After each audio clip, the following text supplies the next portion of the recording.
Hello! Today I'm going to be discussing virtual reality and all of the intricacies that it could be applied to within the work scene, workplace, you may say. But you might not know what virtual reality is.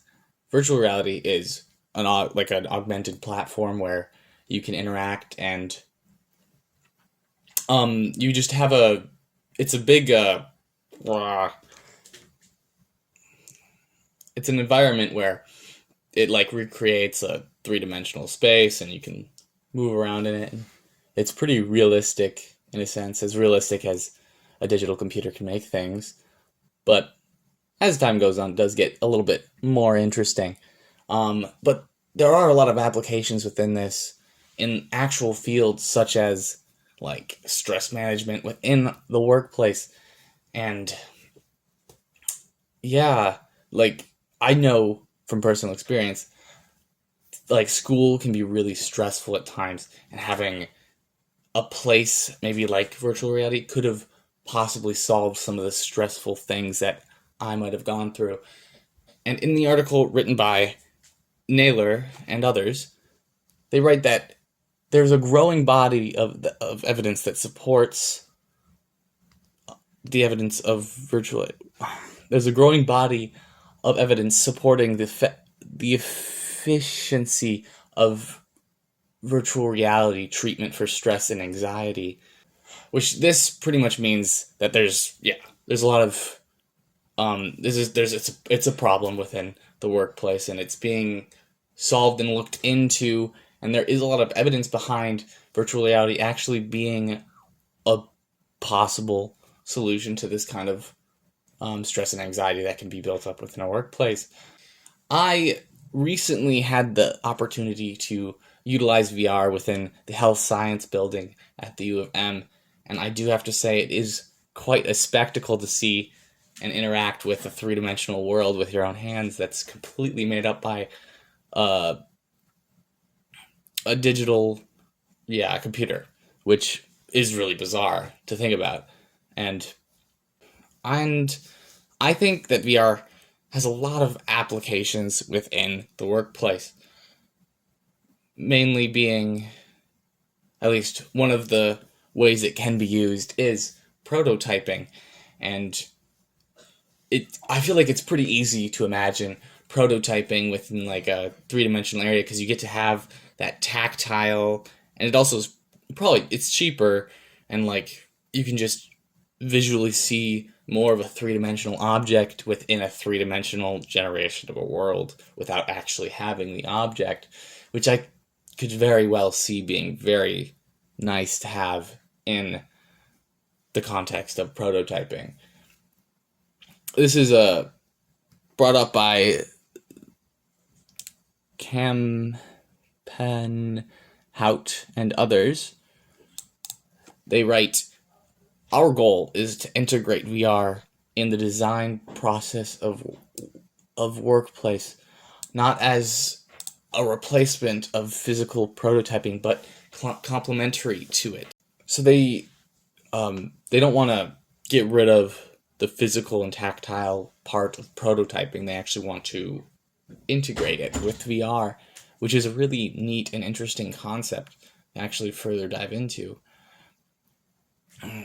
Which this could have some very big impacts in the way that work could be done in just work environments. Having just those kind of visualizations might make work a lot easier to visualize, interpret, all that kind of stuff.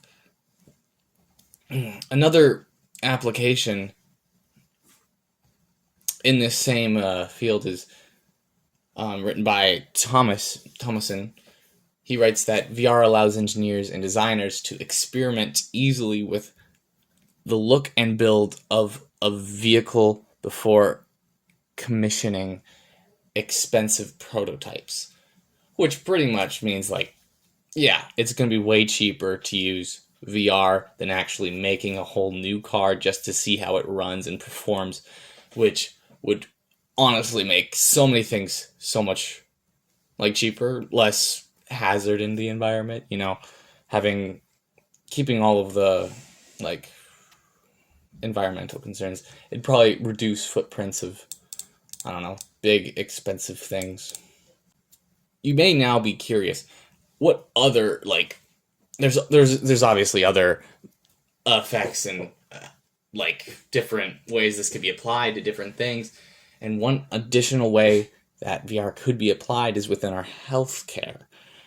Having, at least in education, I could see this being very, very helpful. The ability to simulate 3D models, and maybe even with like, yeah, I think just learning how to do procedures and stuff can be really valuable to like test in a virtual space so you can get a good picture of it and get a good understanding of what you're doing before you actually go into it, which honestly, having that kind of preparation and all of that stuff really could have a big impact on how the health care can happen. Thompson also writes, companies like OSU VR enable surgeons to interact with medical devices in virtual reality and practice surgeries on virtual bodies, helping to increase familiarity with new devices and proficiencies in implanting them. This pretty much is just having these, yeah. OSU is a company that allowed that interaction with VR and medical devices and being kind of intertwined to create a new hybrid of like learning and stuff. And how can virtual reality change the way work is done in the workplace? I think it can change a lot from what I've found here.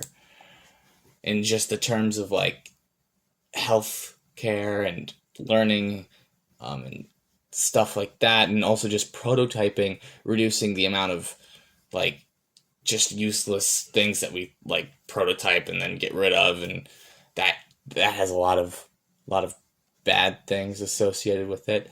And also just stress management. I think all those things have huge roles and huge impacts, and I think VR could handle a lot of them, but certainly there is a lot of room that VR would not be able to handle.